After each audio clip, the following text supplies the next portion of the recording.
Right, coming back, we are on item number 18, financial policy amendments regarding cell phones, local training, and meeting procurement, grant funding and compliance, travel, and preserving capital investments, and new financial policy, leases and subscription-based information technology agreements.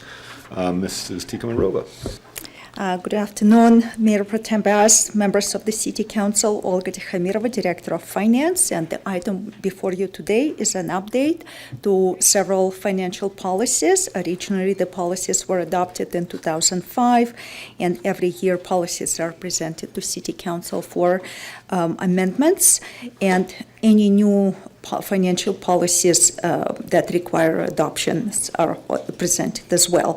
This item was originally on the agenda on August 8th and was requested to be placed on the new business for discussion of the policies. I can make further presentation regarding the policies, or if council would like just the discussion portion, we can do it as well and answer any questions.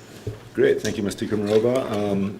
From the council, I'm okay with just a discussion. I don't think we need a presentation unless somebody would rather have. I think we're good to go with just discussion. So, Mr. Robbins, go ahead and lead it off. The main issue here the main issue here is the cell phone requirement that city council members have to have a separate designated cell phone. That we have to have two cell phones, one for all city businesses and one for the other business. The challenge there is that when you're running for office, you don't have a city phone, and all of the contacts, all of the interest groups, all of the individuals, you only have your cell phone, and then that's the phone number that everyone's going to have. And then when you serve, if your number changes, you're still going to get all the text messages, all the phone calls, everything else to your original number, and no amount of asking people to change is going to change that. And the requirement for public records still exists for the original cell phone, no matter what. It doesn't. Just because I have two phones doesn't mean I no longer need to like report contacts that came to my old number, my personal number. I still have to report those. So it's something, and that's a distinction from people who are employed by the city, who when they get hired, get a cell phone, and then that's the phone that gets used for city business because they weren't being contacted by members of the public and everything else prior to the relevance of working for the city. People, the Director of Public Works probably didn't have, I wouldn't think they had like an extensive collaboration, communications period prior to being hired. It's something that happens when you get hired. And so I'm fine with, I do think there are probably better technical means, such as using Google Voice for providing the tracking so that employees can use their personal phones and still maintain tracking. I think there are technical means that have probably not been considered for that for the staff, and I would encourage the city staff to investigate means to to allow people to use their personal cell phones while still maintaining record keeping. I believe there are technical means for that, but I'm happy to let staff work that out for staff and be Joe's problem, for lack of a better term. But it is a different situation for electeds because we have to form extensive, long-running contacts in the community. I have 4 years of contacts because I ran twice, in terms of being a public advocate. That is all done with my personal cell phone. And so having that switch it adds additional complexity, and because it doesn't alleviate the requirement for public records requests on my original personal phone anyway, it's not helpful. So that's my concern on that issue. If I may clarify something regarding its. Oh, Jesus, sorry. This is Olga Tikhomirova. Through the speaker. I don't know what's wrong with the microphone, but if I may clarify something regarding the requirement of having a city-issued cell phone. This is not the only requirement. Employees, city council members can use their personal phones, but the requirement of Brown Act, the text messages need to be captured in the city's backup system. It's not for the voice calls, it's mostly for text messages. And right now, all city-issued phones are signed or assigned, enrolled in the program where all text messages can be captured which is where we have to maintain all business, city business-related records in our system. And that's the only way. Another option is having employees and council members enroll their personal phones in this plan.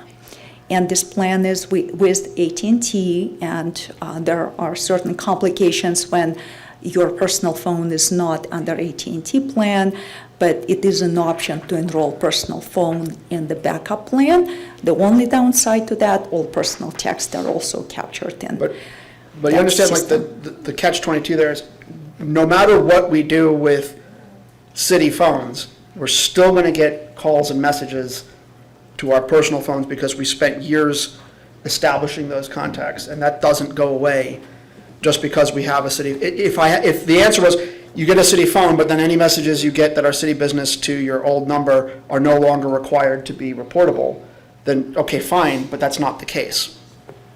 So the best practice, I would say, amongst governments in California since the San Jose case came out from the California Supreme Court in 2017, and this would apply to emails, texts, whatever. If you get a city business email or text on your personal account, then you would answer it from your city account or forward it to your city account to answer, and that's what local elected officials have been advised for the past, 6 years or so, and it seems to work pretty well. I know it's a little clunky, but the city does have an obligation to maintain our records, and this came up really when we have council members or staff who leave and either turn in their phone or they never were using a city phone. We have no access to any of that, which we have a duty to maintain for 2 years. Then in that case, can we look at something like Google Voice, where the number and the archiving of the data to and from the number at least can be done from the same device? I personally don't know how Google Voice works, but we're not really worried about voice.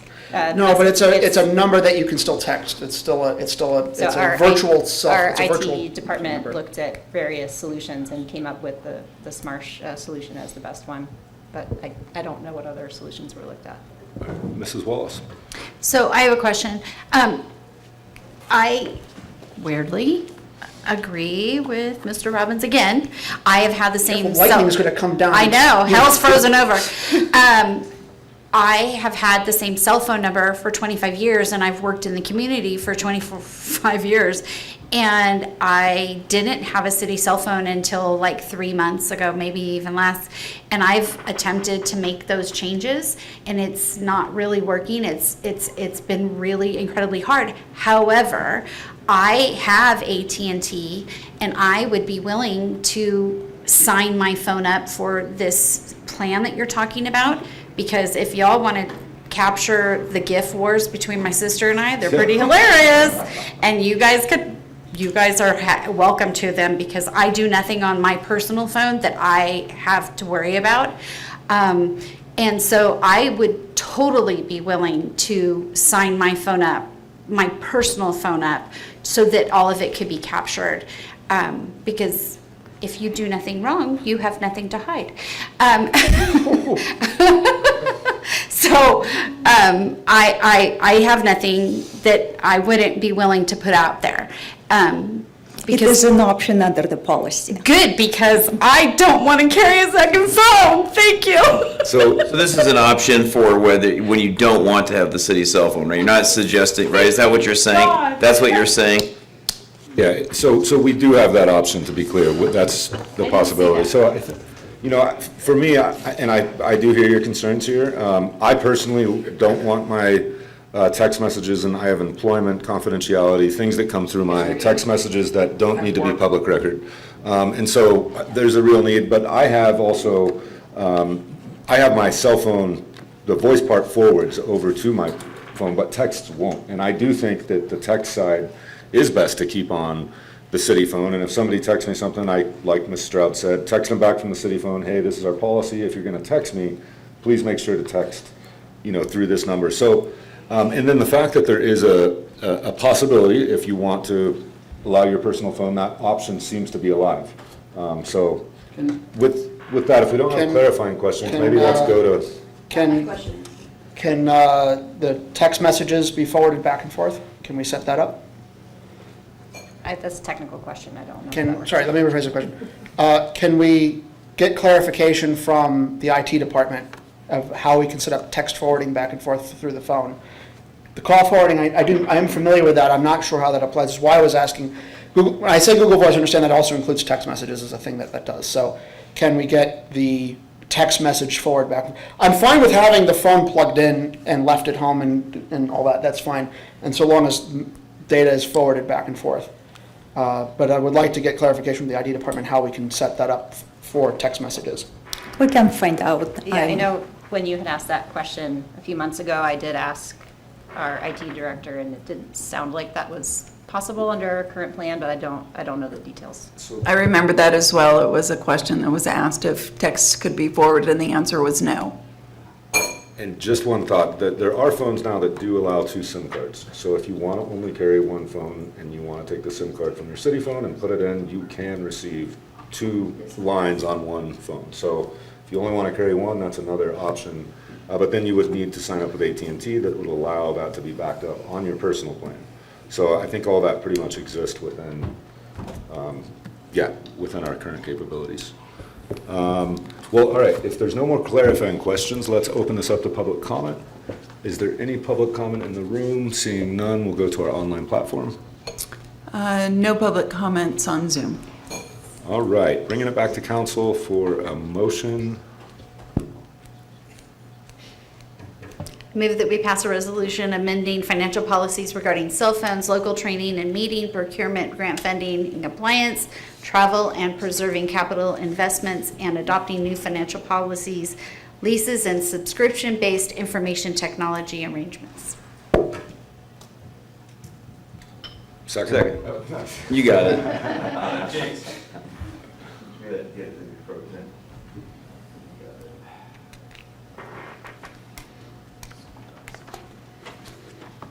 That motion carries. All right, moving on to our final item, item number 19, snow removal operations agreement with Trella Tahoe Inc. And this will be Mr. Najad, or Mr. Dickinson, excuse me. I'll wait till he gets here. Okay, I'll kick it off then.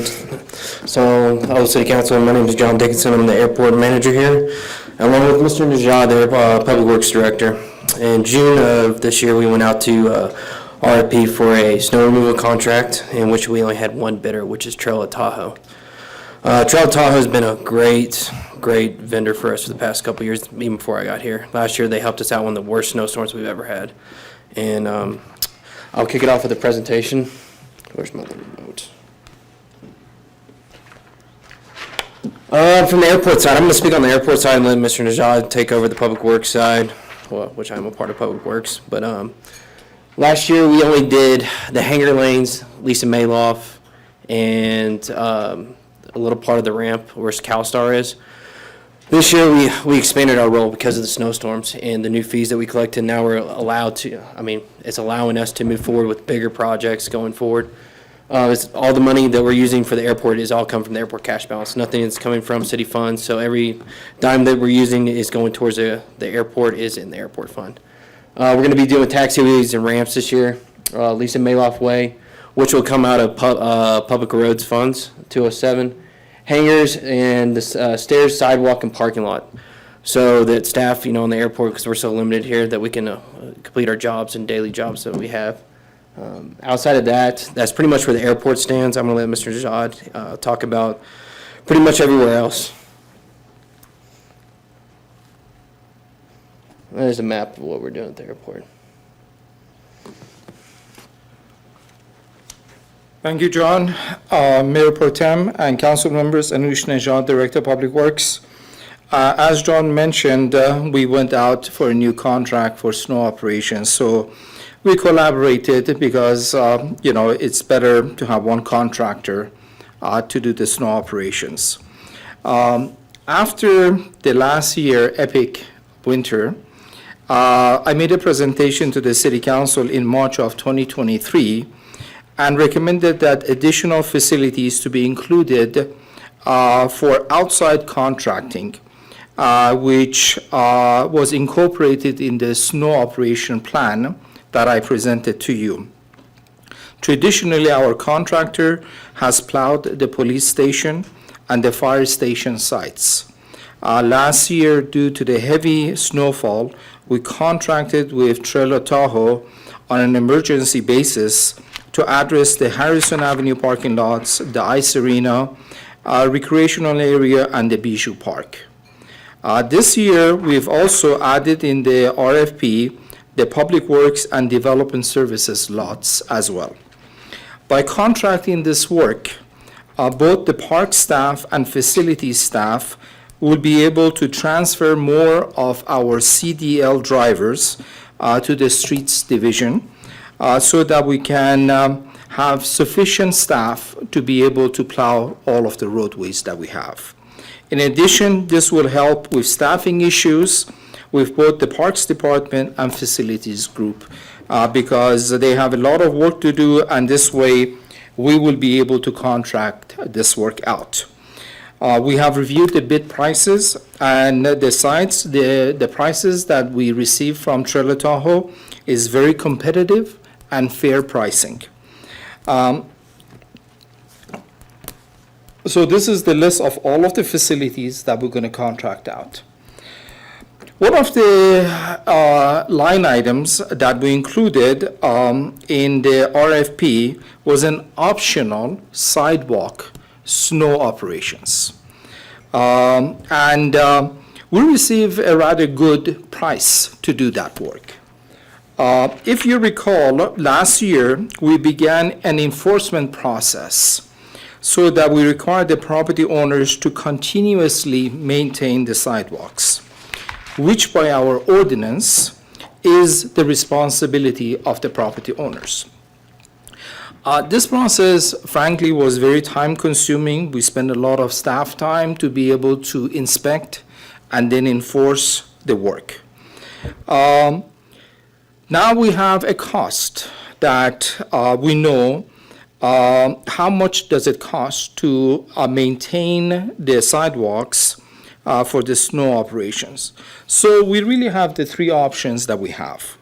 We can continue the enforcement process, and again, that has been time-consuming and miss and fail type of an operation. The other option that we have, now that we have a price, is to form an assessment district, which we have to go through the Prop 218 process. This is time-consuming and expensive. The final option that we have is for the city to absorb the cost as a benefit to the residents and property owners and businesses in the city. This map shows the locations that we have kind of agreed with the contractor that they will be able to do the snow operations. There are some segments that we didn't include, which we felt was very difficult because there was no snow storage areas and there were not continuous sidewalks. But this pretty much covers the entire city.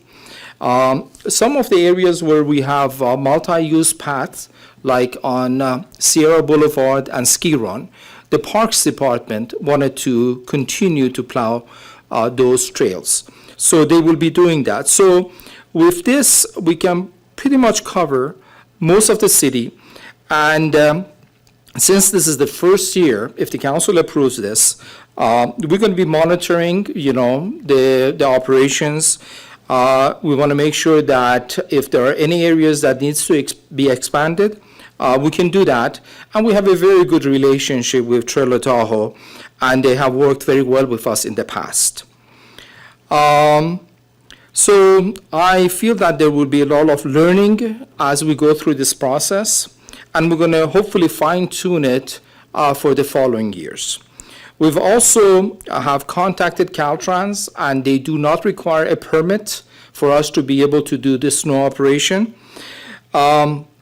Previously, the question was asked as to when they're going to start the process and when we're going to finish the process.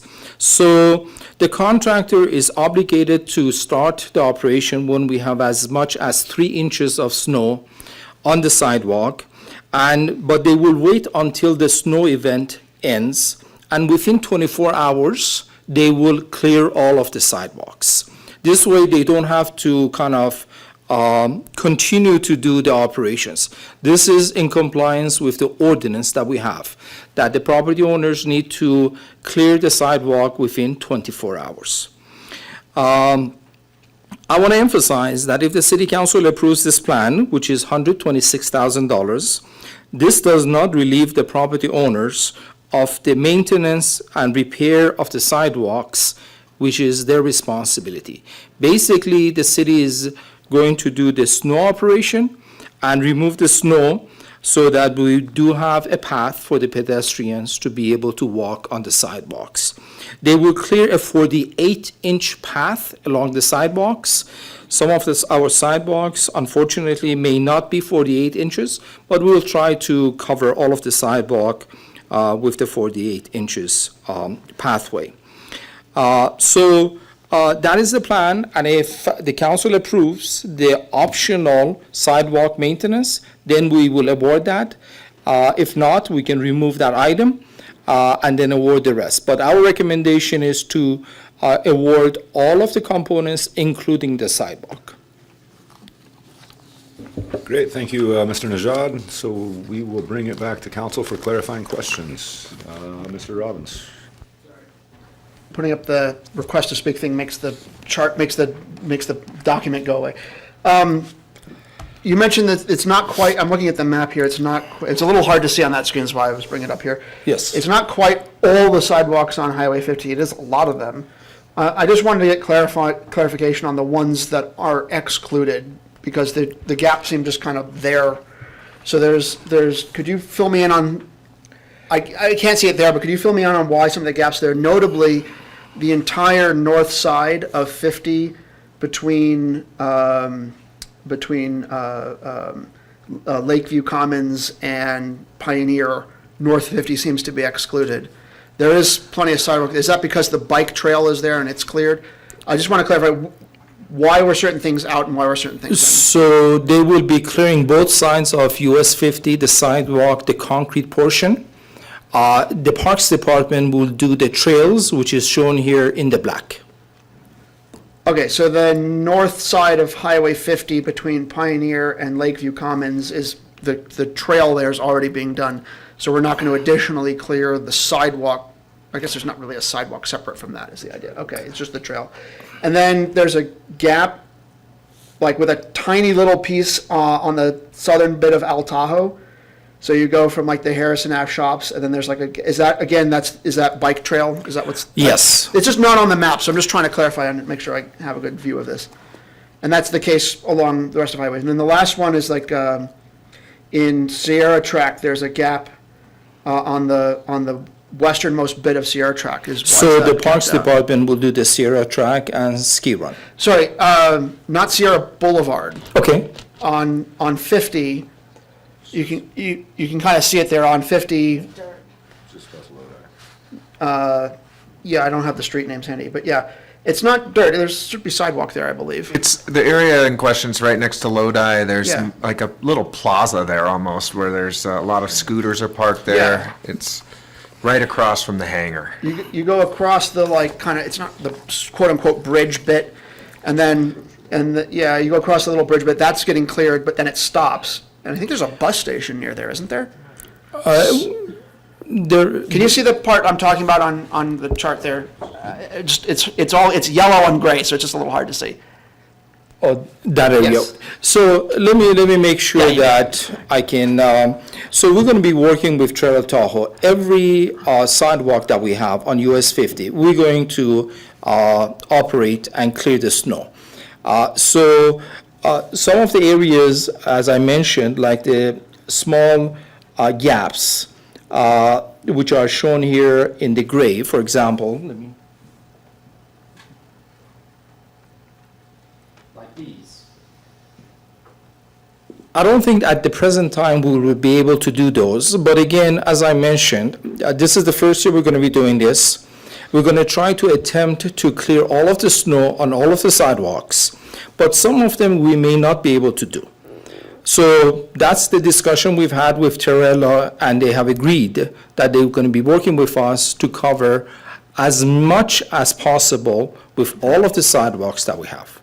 Okay, for any sidewalks that we, either through this contract or through the Parks Department or through other, that the city overall isn't gonna clear, I think it's important to make sure that the property owners know that, sorry you got left out, next time maybe, but you're still responsible for clearing it, just because the properties to either side are getting a handy benefit. If there's any gaps, it's not, or did I misunderstand? Are all the sidewalks along Highway 50 full stop, we're gonna clear? Yes. And any gap here is filled in by something else? Yes. So Oh, okay. here's what So we're going to be That's doing. what I wasn't clear on. I wasn't First clear of there's still all- gaps remaining. So here's what we're going to be doing. First of all, if the council approves this, we need to communicate with the property owners. Some of the property owners already have contractors doing this work. So we need to let them know there's a benefit to them, and we're going to be doing this work. And we're going to notify everybody, and then we're going to work with them in terms of how we're going to maintain all of these sidewalks. Again, one of the challenges that we have in the city, we don't really have a lot of continuous sidewalks except for the US 50, Yeah. Lake Tahoe Boulevard, Pioneer Trail. All of those are included in this plan. And again, as I mentioned, this will be the first year that we're going to be doing this. So we're going to fine tune it hopefully by next year, make sure that, we have a good understanding what we can do and what practically we cannot do. Great. Thank you, Mr. Najad. Is there any other clarifying questions? Seeing none, we will go to public comment. Any public comment in the room? Seeing none, we'll check our online platform. No public comment, Mayor Pro Tem. All right, bringing it back for a possible motion. Mr. Friedrich. Yeah, I just, first, there we go. Thank you, Mr. Dickinson, Mr. Najad. I think this is an excellent program, and I just want to give a little credit to a local business owner, last winter, owner of the Freebird Cafe, in particular Aaron, who said, hey, the city maintains the streets, what about the sidewalks? It's difficult for a lot of businesses. Made some good points, and we brought that back to council, and here we are. So if you're out there, you have an idea, bring it up. We'll try to be responsive, and thank you for bringing it forward. I think this is a good value provision for our businesses. It makes a lot of sense. It's a public amenity or a need, a sidewalk, and I mean, all of us have seen, wheelchairs out there now trying to navigate around snow-covered sidewalks, and it's just, at the end of the day, our current system of requiring businesses to clear was not producing the desired results. So I strongly support this. I think this is an important investment on behalf of the city, and look forward to supporting it, and I'm happy to make a motion unless there's other comment. 126 grand is incredible value for money. Yeah.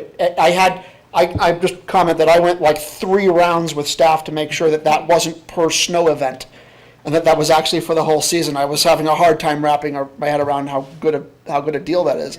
So, yeah, let's sell this one. All right, so I'll move that we pass a resolution amending fiscal year 2023-2024 budget and authorizing and directing the mayor to execute a contract with Trella Tahoe, Inc. for snow removal services at the airport, fire department, police department, and fire rescue facility sidewalks not maintained by city park forces, plus on-call service as needed for a term of November 1st, 2023 to April 30th, 2024, in an amount not to exceed $385,390.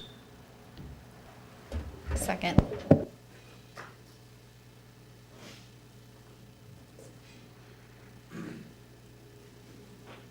That motion carries. All right, moving on to the final item of the day, the agenda planning calendar. We will start, I guess, with Mr. Irvin. Yeah, Mayor Pro Tem, council members, I'd just like to highlight this meeting is 5:30 PM start, September 26th. Well, there's a wide range of issues on there, but really we're going to tackle an update on the transit study from VIA, just a high summary of what their findings were, and then we're going to jump into the potential revenue ballot measures for November 2024 election question, where there'll be wide range of options for council to consider and discuss, and look at the pros and cons and expenditure plans related to those actions. There's also some staff issues, staff matters on the agenda related to benefits, class and compensation, MOUs, memorandum of understandings with our labor unions, and so I'll just highlight that, and that's what we have on the agenda for now. Great. All right, going around the room here, Mr. Robbins. I have a few items. The first thing I'd like to talk about is. Actually, it's city attorney, city clerk, city manager updates. Okay, I thought this is when we asked for seconds. My apologies, that was my bad. So, city attorney No updates at this time, thank you. and Mrs. Blankenship. Yeah, I have received one request from Ms. Kim George for a proclamation honoring October as Fire Prevention Month. So if approved, we will bring that back on September 22nd. Great, thank you. All right, so coming back to, Mayor Pro Tem, I have one more. Six, update. sorry, 26, the next night meeting. Thank you. yes, Mr. Irvin. Yes, just a quick update.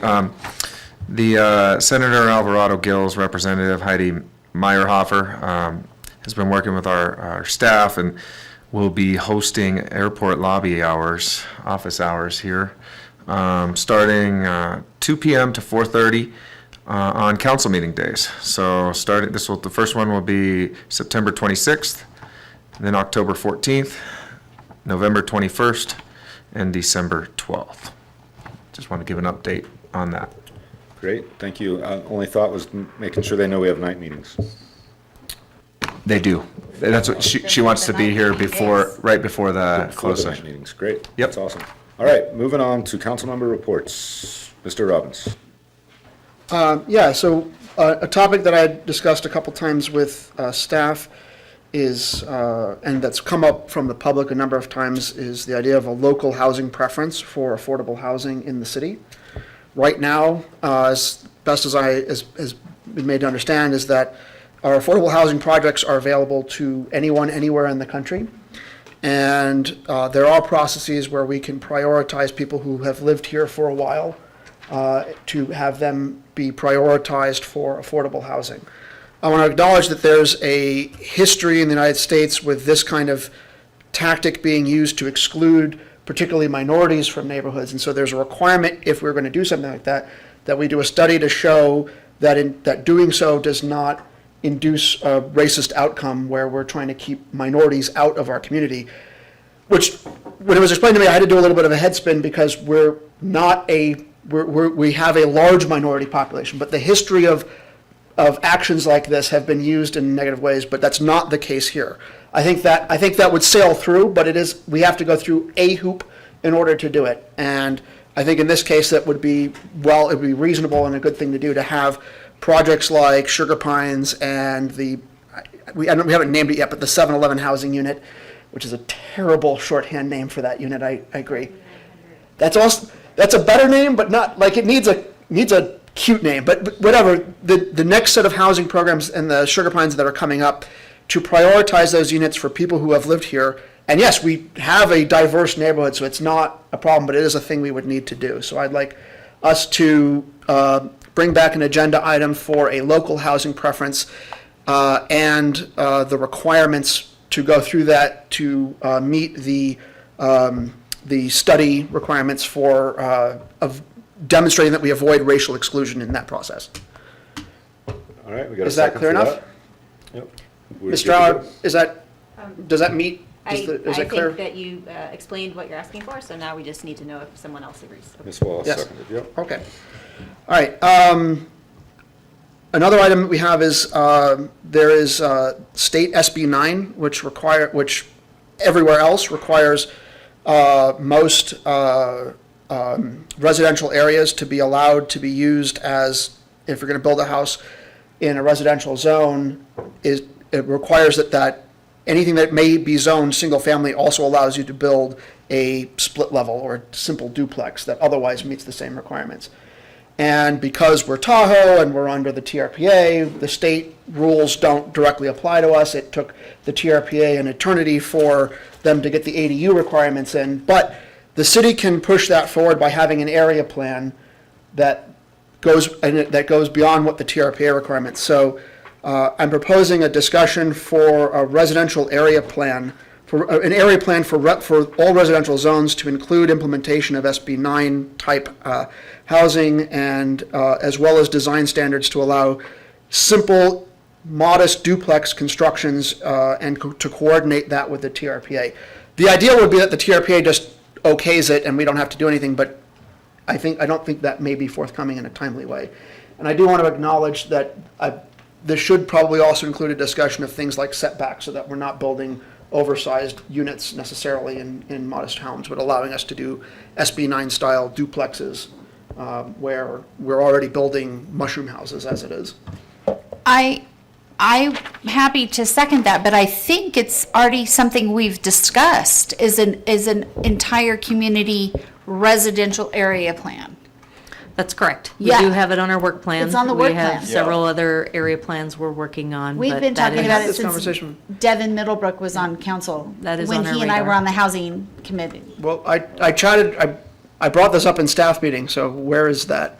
Well, either way, we've got support for it, Yeah. even if it's not, but it's already there, so we've got support even if it's not, so we're. I think we're When good is to go. that coming? When is It's not on the radar anytime soon. That's what I Let me wanted to- rephrase. When Mr. Middlebrook and I were on the housing committee, before you and I were on the housing committee, we talked about it from the housing committee standpoint. So it's on the development services work plan.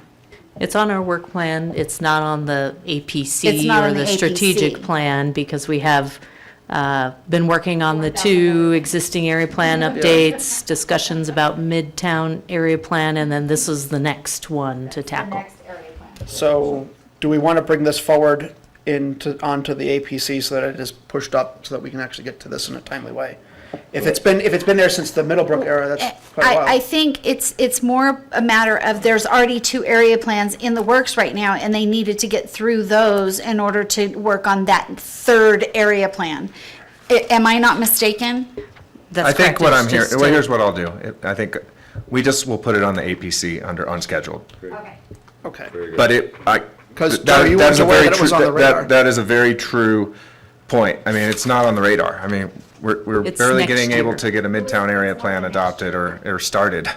So, If it's something that we can put on to make sure that it's there next year, but when I asked about it, it wasn't coming up anytime soon. it's still going on, but we'll put it on unscheduled. Great, thanks. Anything else, Mr. Robbins? That's it for me. Great, thank you. Mr. Friedrich? Okay, while we're seconding things, I wanted to see if there'd be interest in having Jeff Miner come back to do a longer presentation on a radon-resistant infrastructure. I will second. Okay, great. And then, let's see, a fun thing, not that that's not fun, but California State Senate certificate of recognition from our state senator, Marie Alvarado Gill. I just wanted to show that on behalf of our second annual multicultural celebration, and I'm just going to read it here. On behalf of the California State Senate, I would like to commend the city of South Lake Tahoe and its council members for their continued commitment to bringing quality community events to the people of South Lake Tahoe. These events are vital to building relationships and creating connectedness in an increasingly disconnected world. Congratulations and best wishes for your continued success, presented on September 10th, 2023. So actually it was, yes, September 9th. But, so yeah, we had a wonderful celebration. Thanks to Kylie Finnegan and the Multicultural Event Planning Committee and everyone who came out to that event, including my colleagues here. And it was great to see our community celebrating its strength in diversity. And I look forward to next year's event. On TRPA, we are on the September 27th, what would be the first kind of discussion at the Regional Plan Implementation Committee of new housing ordinance changes, including more flexibility for height, density, and coverage. This is something we've generally supported as a city, so I would just say for now, put that on folks' radar screen. Get a hold of me if you want to discuss that at all or attend that meeting to give input. And I'm just making sure that that's it, but I believe that's what I have for now, so thank you. Great, thank you, Mr. Friedrich. Mrs. Wallace. I just wanted to thank Mr. Friedrich and the staff because we had just the nicest time at the Multicultural Festival. It was a really well-done event, and my granddaughter had a ball, so thank you. And that's it. Great.